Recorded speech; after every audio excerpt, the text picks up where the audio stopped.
Hello class 11, welcome back to our channel Shikshak Junction, क्योंकि अब नहीं तो कब। This is Ayushi Agrawal and we will continue our topic on the carbohydrates और you can say carbs also, sugar भी बोल सकते हो। तो लास्ट लेक्चर में हमने सिर्फ इंट्रोडक्शन डिस्कस किया था अपने कार्बोहाइड्रेट्स के ऊपर। अब हम क्या डिस्कस करने वाले हैं उन्हीं कार्बोहाइड्रेट्स का। सबसे पहले हम डिस्कस करेंगे क्या, क्लासिफिकेशन। ओके, अब पहले तो ये पूछना ज़रूरी है आप लोगों का कि हम पहले क्लासिफिकेशन ही क्यों पढ़ रहे हैं। थोड़ा सा इंट्रोडक्शन पढ़ा, उसके बाद direct classification, because the properties that a carbohydrate contain consist और depends upon the classification। कैसे? कार्बोहाइड्रेट में कार्बन के कितने मॉलिक्यूल्स प्रेजेंट हैं, एक कार्बोहाइड्रेट की यूनिट कितने और कार्बोहाइड्रेट यूनिट्स के साथ ज्वाइन है, उसके बेसिस पर ही कार्बोहाइड्रेट्स का फंक्शन और इनफैक्ट स्ट्रक्चर भी डिपेंड होगा। वैसे मुझे बार बार ये बात रिपीट करने की ज़रूरत नहीं है कि the structure and the function goes hand in hand, है ना। तो इसीलिए हम पहले ये क्लासिफिकेशन पढ़ने वाले हैं अपना कार्बोहाइड्रेट्स का। तो जैसा कि मैंने आपको बता दिया कि कार्बोहाइड्रेट्स वैरायटी ऑफ रेंज में एग्जिस्ट करते हैं, मतलब वैरायटी में एग्जिस्ट करते हैं, और इस वैरायटी को आप क्लासिफाई कर सकते हैं तीन तरीके से, on the basis of the number of units of the sugars combined और the number of the carbon atoms. कैसे क्लासिफाई करेंगे हम, देखो दो को तो आपको नाम से समझ में आ जाएगा। अच्छा, पहले वाले लेक्चर में हमने ये भी डिस्कस किया था कि जो कार्बोहाइड्रेट्स हैं उनको हम सैकराइड्स भी बोलते हैं, है ना। तो इसी के बेसिस पर हमने अपने कार्बोहाइड्रेट्स को तीन तरीके से क्लासिफाई कर दिया, मोनोसैकराइड्स, ओलिगोसैकराइड्स और पॉलीसैकराइड्स। ओके, अब मैंने आपको बताया कि आपको इनमें से दो में तो नाम से ही समझ में आ जाएगा, मोनो भी आपको पता है और पॉली भी आपको पता है क्या होता है। सैकराइड्स तो शुगर है, उसको बार बार डिफाइन करने की ज़रूरत नहीं है। मोनो और पॉली हाँ आपको पता है कि क्या होते हैं। अब ये मोनो और पॉलीसैकराइड्स में जो डिफरेंस है वो भी हम देखेंगे, सीरियल वाइज चलते हैं। चलो, हमेशा ही बेटर होता है सीक्वेंस वाइज चलना। सबसे पहले आएंगे हमारे क्या, मोनोसैकराइड्स, ठीक है। अब मोनो का मतलब क्या है, सिंगल, सैकराइड का मतलब है शुगर, मतलब इसमें एक ही जो शुगर का मॉलिक्यूल है वो मिलेगा, लेकिन इनकी भी कुछ रिस्ट्रिक्शंस हैं। यूजुअली हम जो क्लासिफिकेशन कर रहे हैं वो on the basis of the number of the atoms that are getting joined to form that particular unit. तो ये जो मोनोसैकराइड्स हैं, क्योंकि ये सिंगल है, इसका मतलब ये और ज़्यादा हाइड्रोलाइज नहीं हो सकती into the further simpler unit. सबसे पहली बात तो आपको ये ध्यान में रखनी है। उसके बाद जो ध्यान में रखनी है वो है इसका जनरल फॉर्मूला, वही है जो हमने डिस्कस किया था पहले। अब हमने थोड़ी अलग तरीके से लिख दिया इस फॉर्मूले को, और इसी फॉर्मूले के बेसिस पर मैं आपको अभी इन मोनोसैकराइड्स की नेमिंग भी बताऊंगी। लेकिन उससे पहले कुछ और चीज़, ये तो जनरल फॉर्मूला हो गया उनका। इसके अलावा इन मोनोसैकराइड्स में you have what is there, you have free aldehyde और कीटोन ग्रुप। एल्डिहाइड और कीटोन ग्रुप हमने लास्ट लेक्चर में डिस्कस कर लिए थे, कौन से फंक्शनल ग्रुप होते हैं वो, है ना। उसके बाद you have lot many OH groups that are there within that particular compound, and along with that what you have, देखो कार्बन के जो मॉलिक्यूल्स हैं वो होंगे, उसके अलावा फ्री एल्डिहाइड और कीटोन होंगे, और हमारे होंगे हाइड्रोक्सिल ग्रुप्स। हाइड्रोक्सिल ग्रुप में मतलब दोनों चीज़ें तो साथ में आई गई, हाइड्रोजन और ऑक्सीजन तो बैलेंस ही मेंटेन करने के लिए होते ही होते हैं, वो आपको अलग से बताने की ज़रूरत नहीं थी मेरे को, चलो लेकिन मैंने फिर भी बता दिया, ठीक है। ये होता है इनका जनरल फॉर्मूला CnH2ON। अब देखो कुछ और इंपॉर्टेंट चीज़ें जो आपको उसकी नेमिंग में हेल्प करेंगी कि as we move on to the structural part, अभी सिर्फ क्लासिफिकेशन में ओवरऑल बता रही हूँ, फिर एक एक करके हम उनके स्ट्रक्चर्स भी डिस्कस करेंगे, पूरा स्ट्रक्चर बनाएंगे कैसे होता है, तो तब आपको जरूरत पड़ेगी। तो यहाँ पर ये जो कार्बन के एटम्स प्रेजेंट हैं वो usually up to 6 carbon atoms तक ही प्रेजेंट होते हैं, उन्हीं को हम मोनोसैकराइड्स टर्म करते हैं, ठीक है। ध्यान में रहेगा ना, यस ध्यान में रहेगा, मोनोसैकेराइड्स में only up to 6 carbon atoms are usually present, मतलब जब 6 कार्बन एटम्स उसमें प्रेजेंट होंगे और वो कार्बोहाइड्रेट बनाएगा तो हम उसको मोनोसैकेराइड्स बोलेंगे। अब आएगी नेमिंग की बात, तो एल्डिहाइड और कीटोन ग्रुप अलग अलग प्रेजेंट होते हैं, अलग अलग कंपाउंड में, एक साथ नहीं होते, तो इन्हीं के बेसिस पर उनको नेमिंग भी दी जाती है। और आपको पता होगा कि एंजाइम्स में भी जैसे फिक्स होता है, एजेस लगता है एंड में, है ना, एंजाइम वो क्लास है जिसके एंड में एजेस लगता है, जैसे कैटालेजेस हो गया, लाइपेजेस हो गया, प्रोटीएजेस हो गया, तो जो एजेस है वो कॉमन है, सफिक्स। ऐसे ही इन एल्डिहाइड और कीटोन की केस में जो सफिक्स होता है वो कॉमन होता है और उससे आप पता कर सकते हैं। जैसे एल्डिहाइड के केसेस में जो एंड होती हैं हमारी शुगर्स, उनको हम बोलते हैं ओजेस, और अगर कीटोन है उसमें फंक्शनल ग्रुप तो होता है ऊलोजेस। अब you all know that biochemistry और biology is the science of exception, तो कुछ एक्सेप्शंस आएंगे, अभी अभी मैं आपको दिखाने वाली हूँ एक्सेप्शंस कैसे आएंगे।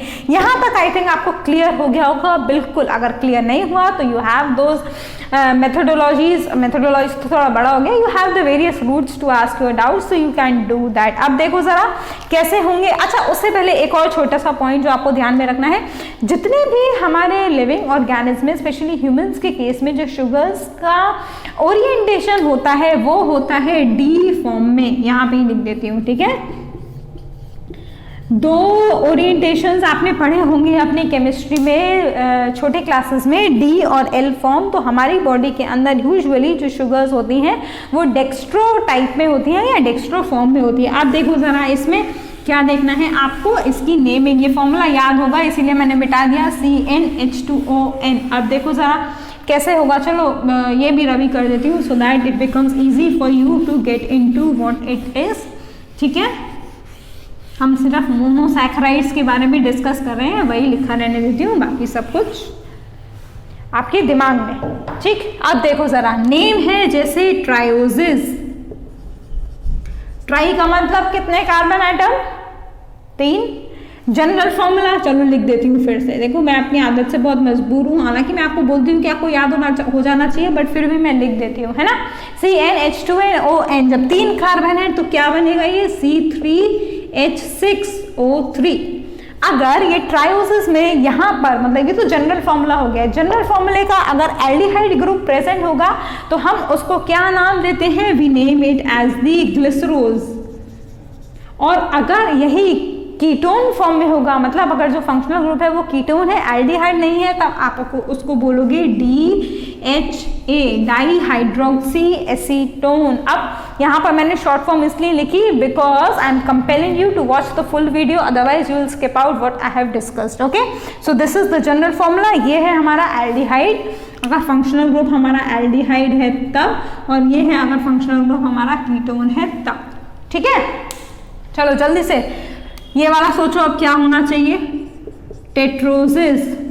टेट्रोस का मतलब, टेट्रा का मतलब 4 होता है, जब 4 कार्बन एटम है तो उसका जनरल फॉर्मूला क्या बनेगा, आई थिंक सबने अपनी नोटबुक में अभी तक लिख लिया होगा, C4H8O4। जो हमारा एल्डिहाइड का बनेगा उसको हम बोलते हैं एराइथ्रोज, ठीक है। सिमिलरली कीटोन में हम क्या बोलेंगे, एराइथ्रूलोज। देखो ऊलोज आ गया यहाँ पे और यहाँ पे आ गया ओज, ठीक है। यही मैंने अभी थोड़ी देर पहले आपको बताया था, एल्डिहाइड और कीटोन्स के केस में जो नेमिंग होती है वो सफिक्स के हिसाब से चेंज हो जाती है। अब आएंगे हमारे पेंटोजेस, ठीक है। पेंटोज का जनरल फॉर्मूला जल्दी जल्दी लिखते जाओ, C5H10O5। एल्डिहाइड के केस में हम बोलेंगे इसको राइबोज और कीटोन के केस में बोलेंगे राइब्यूलोज।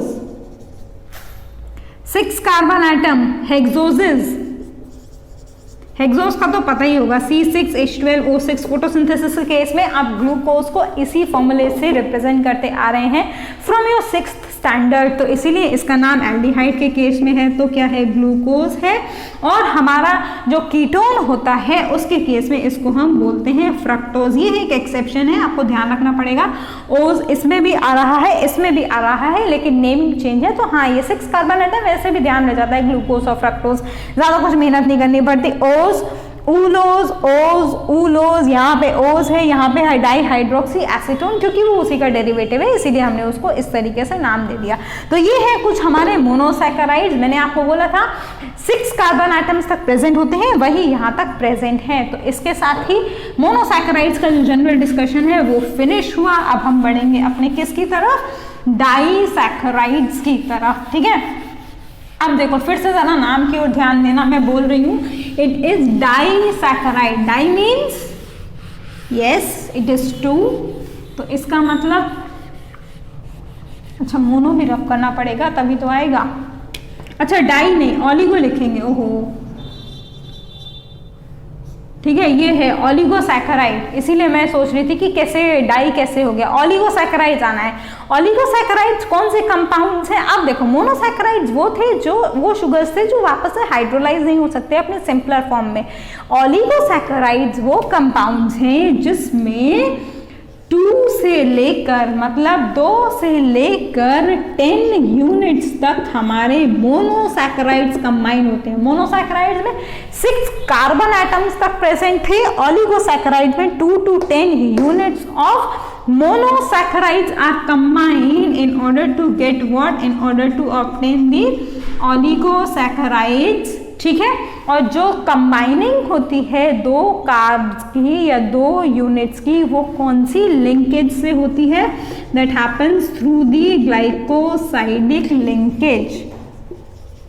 ग्लाइकोसाइडिक लिंकेज कैसे बनता है मैं आपको बताऊंगी। ऑब्वियस सी बात है, जब हम स्ट्रक्चर फॉर्म करेंगे then we will come to know how this glycosidic linkage is formed. But just remember कि व्हेन द 2 to 10 और 2 भी याद रख लो, 10 भी वैसे ही बनेंगी जैसे 2 यूनिट्स कंबाइन होंगी आपस में, ठीक है। तो when 2 to 10 units of monosaccharides are combined through the glycosidic linkages, what you get is this ऑलिगोसैकेराइड।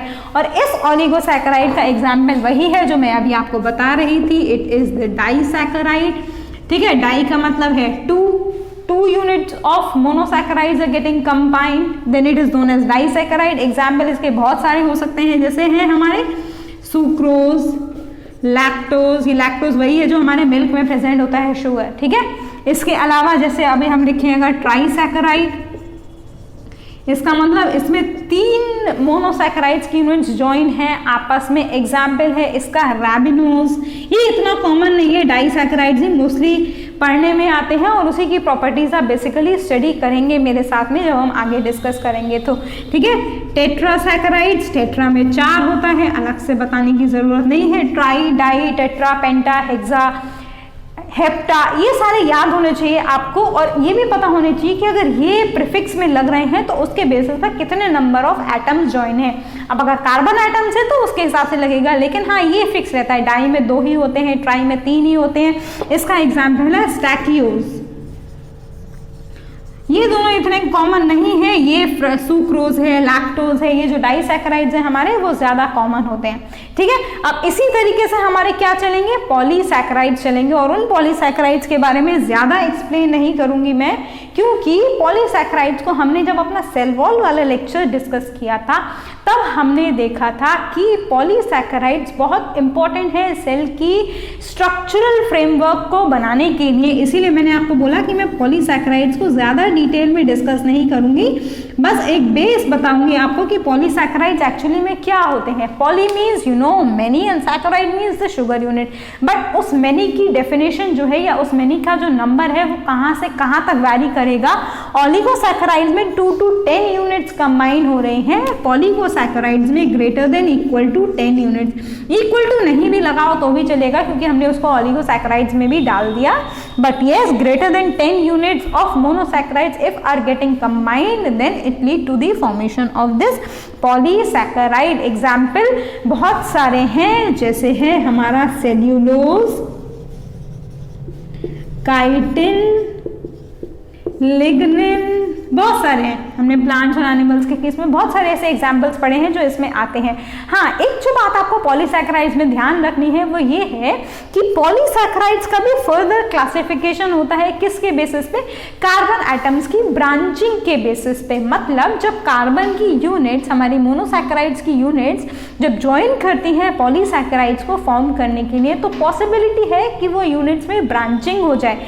उस बेसिस पर भी आप पॉलीसैकेराइड्स को क्लासिफाई कर सकते हो, और कैसे करोगे वो हम जब स्ट्रक्चर देखेंगे तब मैं आपको बताऊंगी कि कैसे आप क्लासिफाई कर सकते हैं इन पॉलीसैकेराइड्स को। ठीक है, स्ट्रक्चर्स तो हाँ हम सिर्फ मोनोसैकेराइड्स और एक आध स्ट्रक्चर डाइसैकेराइड्स के भी बताऊंगी मैं आपको कि कैसे ग्लाइकोसाइडिक लिंकेजेस बन रहे हैं, बट पॉलीसैकेराइड्स के स्ट्रक्चर्स को यहाँ बोर्ड पर बनाना पॉसिबल नहीं है, because you have 10 units of monosaccharides getting combined. So how will you draw the structure on the board? But yes, I'll let you know how actually the structures get formed, right? So I hope कि classification of carbohydrates clear हो गया होगा आपको अभी तक। नहीं हुआ, that means you have not watched the video up to the mark, so do that, otherwise you will face the problem in the upcoming lectures, क्योंकि अब हम धीरे धीरे स्ट्रक्चर और फिर उस स्ट्रक्चर से उसका फंक्शन भी डिस्कस करने वाले हैं, साथ ही साथ केमिकल प्रॉपर्टीज भी आने वाली हैं जो अगेन उसके स्ट्रक्चर पर ही बेस करेंगी। तो you have to pay attention in that.